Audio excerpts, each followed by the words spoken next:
ces dernières années, on parle souvent de toxicité, de relations toxiques, de mariages toxiques, de personnes toxiques.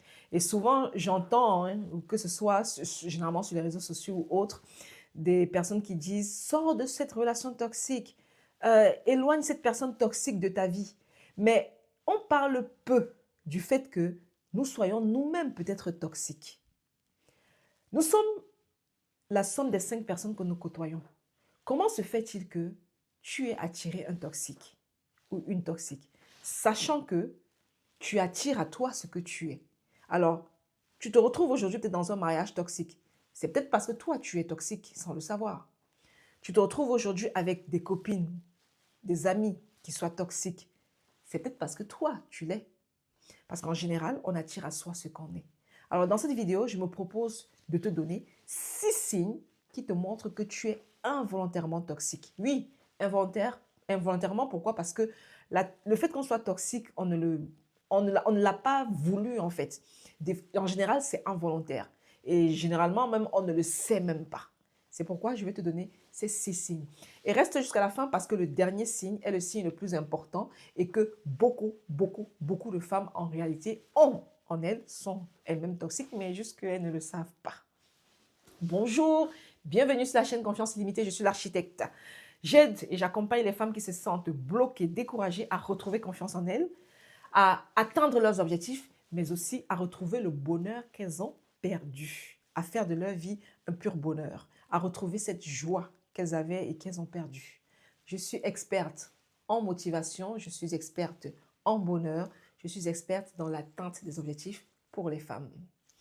Alors, beaucoup de femmes sont toxiques. Oui, toi qui me regardes, il est possible que tu sois toxique. C'est souvent drôle, hein? Je vois souvent dans des vidéos, sur les réseaux sociaux, des personnes qui disent: «Oui, mon ex, c'était un pervers narcissique.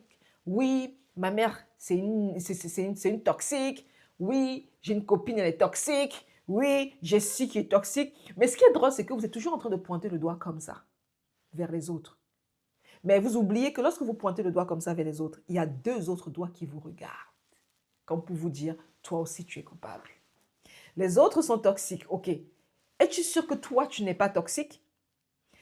Les autres sont peut-être pervers narcissiques. Es-tu sûr que toi, tu ne l'es pas? Parce que je vous rappelle qu'on attire à soi ce qu'on est. Donc, au lieu de vous dire que tel est toxique, mon mari est toxique, ma copine est toxique, au lieu de vous mettre cela dans la tête, c'est certainement vrai, hein, il n'y a pas de souci, je ne mets pas cela en doute. Mais vous devez vous poser la question de savoir comment se fait-il que moi, j'ai attiré dans ma vie un pervers narcissique? Comment se fait-il que moi, dans ma vie, j'ai pu attirer une copine toxique?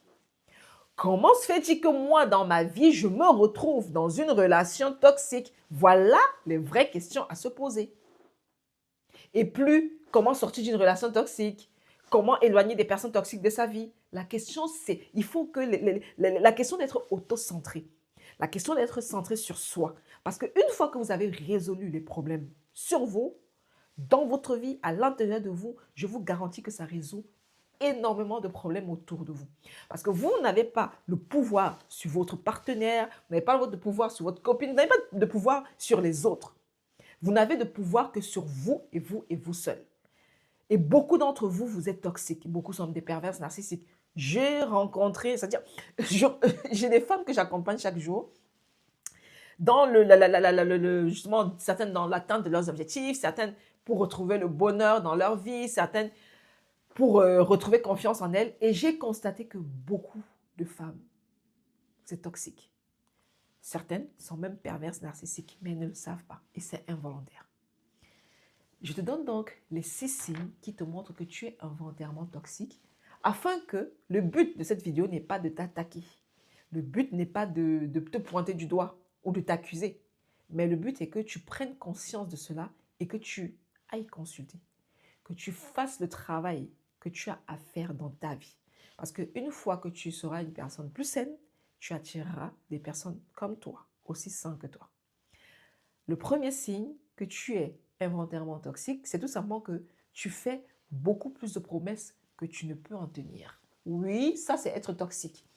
Ces personnes-là, je ne sais pas si vous avez déjà vu ce genre de personnes dans votre vie ou vous-même, analysez-vous. Pendant que vous écoutez cette vidéo, analysez-vous.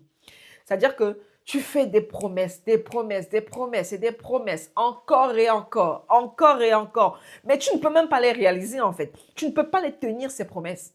Ces promesses que tu les fais, c'est des fois des promesses que tu fais à toi-même. C'est aussi des fois des promesses que tu fais aux autres. Mais que tu ne peux pas tenir. Tu ne peux pas tenir. Il y en a même, vous faites des promesses, vous ne vous êtes même pas posé la question de savoir est-ce que j'ai la capacité de pouvoir tenir cette promesse. Il y en a, vous ne posez même pas cette question. C'est déjà un problème.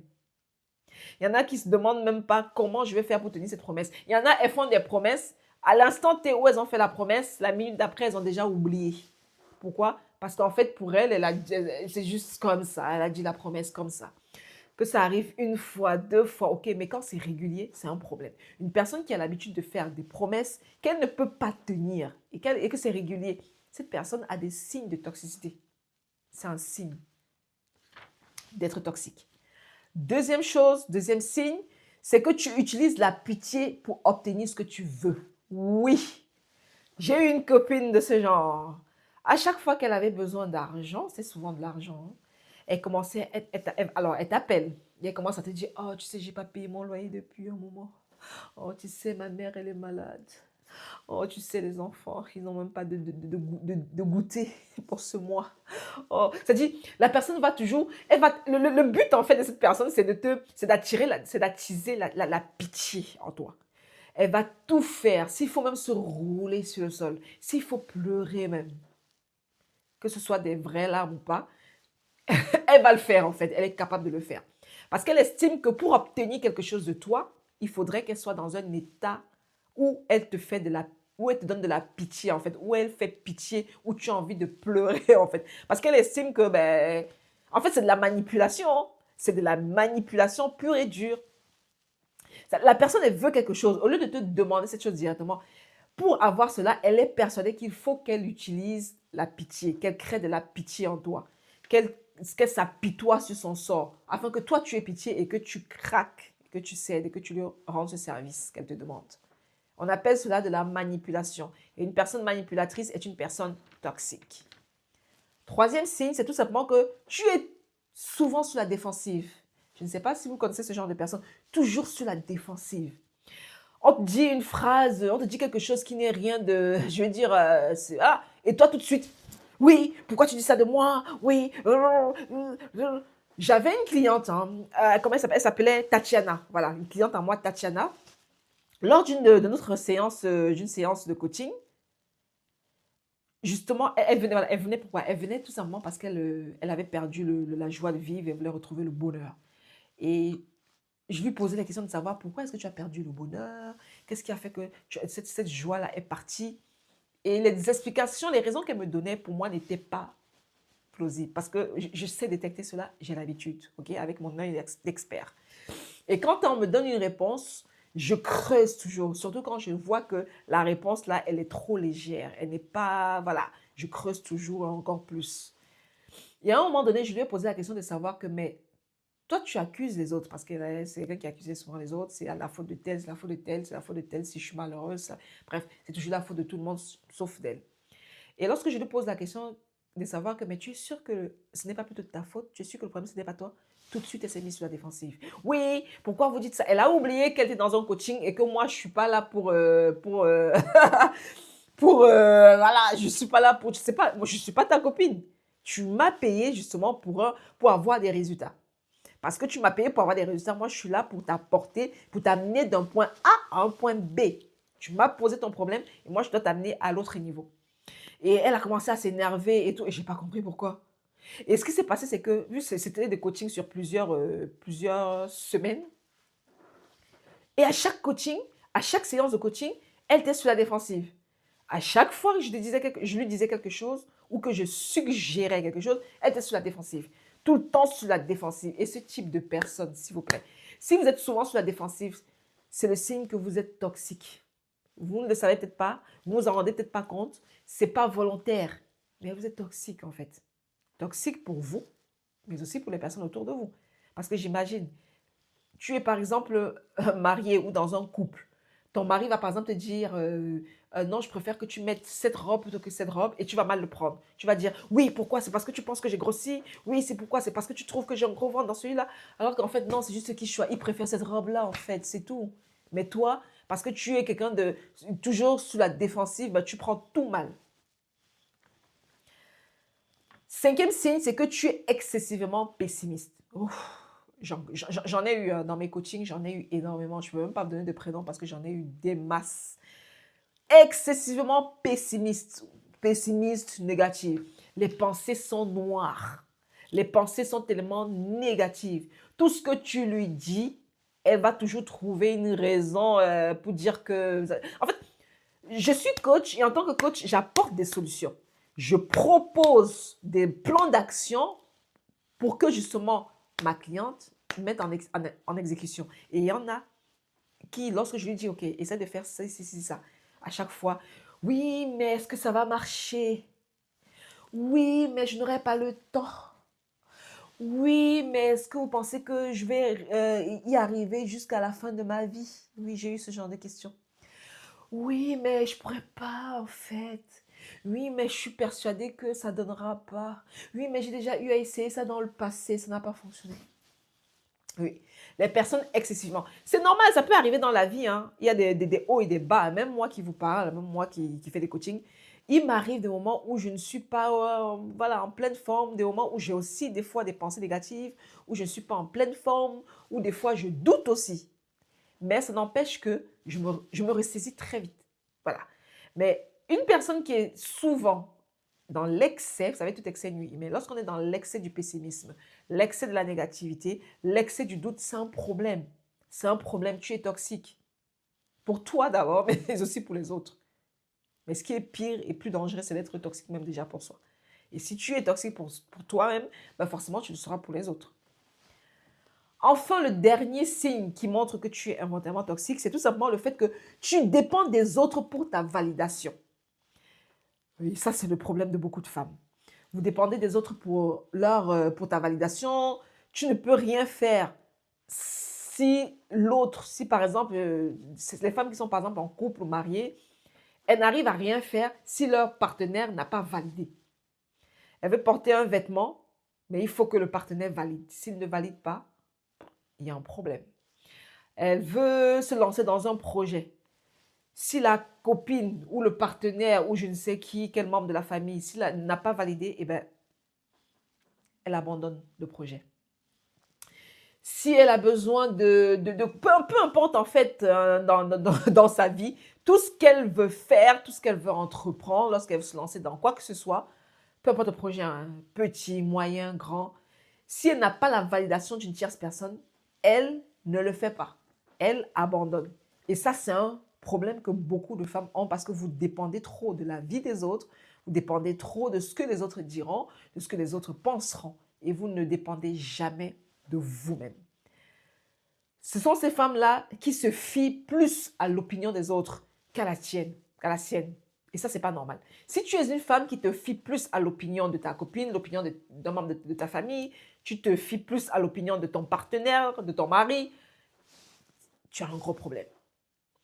Tu dois plus te fier à ta propre opinion qu'à celle des autres. Certes, les autres peuvent avoir un regard externe, okay? Un regard extérieur qui peut justement t'aider. Les autres personnes peuvent voir ce que toi, tu n'as pas vu. Mais ce n'est pas parce qu'elles te disent quelque chose que c'est forcément ça. Et puis, il ne faudrait pas que ce soit dans l'excès. Mais le problème, justement, c'est vraiment dans l'excès. C'est l'excès. C'est tout le temps, en fait.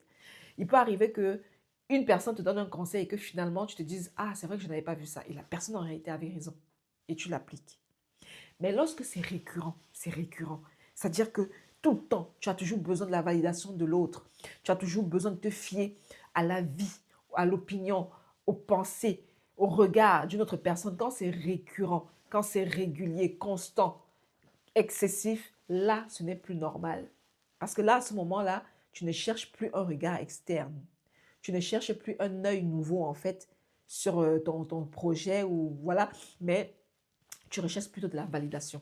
Tu recherches plutôt l'opinion de l'autre. Tu recherches plutôt être accepté par les autres. Parce que beaucoup, c'est pour être accepté par les autres. C'est pour être bien vu par les autres. Ça, c'est un gros signe que tu es toxique. Je suis désolée. Si je t'ai donné justement ces 6 signes-là, c'est pour que tu essaies de t'analyser. Mets-moi en commentaire, peut-être que j'ai oublié un autre signe. Si tu penses avoir un signe dont je n'ai pas parlé ici, mets en commentaire, ça va m'aider moi-même et aussi toute la communauté qui pourra lire dans les commentaires. Le but de te donner tous ces signes, c'est que tu t'analyses, que tu rentres à l'intérieur de toi-même, tu t'analyses, tu te juges toi-même et tu te dises, ah, sur ces 6 points, j'en ai 5, donc je suis très toxique. Par la suite, de faire le travail qu'il y a à faire. Ça peut être de rencontrer un spécialiste. Là, à ce moment, ce n'est pas moi. Le spécialiste, ça peut être un psychologue, voire un psychiatre. Mais il faut déjà commencer par un psychologue. C'est justement de travailler sur soi. Le psychologue ne va pas faire tout le travail pour toi. Mais tu dois devoir travailler sur toi, faire ce que tu as à faire ce qu'il y a à faire. C'est extrêmement important. Parce que lorsque tu es toxique involontairement, ou même volontairement, voilà, mais ta toxicité, ça t'intoxifie toi-même en fait, ça te pourrit toi-même. Si tu es toxique, en réalité, la première personne à subir cette toxicité, c'est d'abord toi-même. La première personne à subir les conséquences de ta toxicité, c'est d'abord toi-même. Puis par la suite, toutes les personnes autour de toi. Donc, afin justement d'être une personne plus saine, une personne qui retrouve confiance en elle, voilà, parce que vous savez, je parle de confiance en soi, pour être cette personne-là qui a suffisamment confiance en elle, pour être cette personne-là qui a des objectifs et qui atteint ses objectifs, pour être cette personne-là qui vit sa vie dans un plein bonheur, parce que oui, c'est possible, la condition, c'est d'être une personne saine, de ne pas être toxique et de s'éloigner de toute toxicité. Ça passe par là. Donc, je te remercie de m'avoir écouté jusqu'ici et je te donne rendez-vous dans une prochaine vidéo.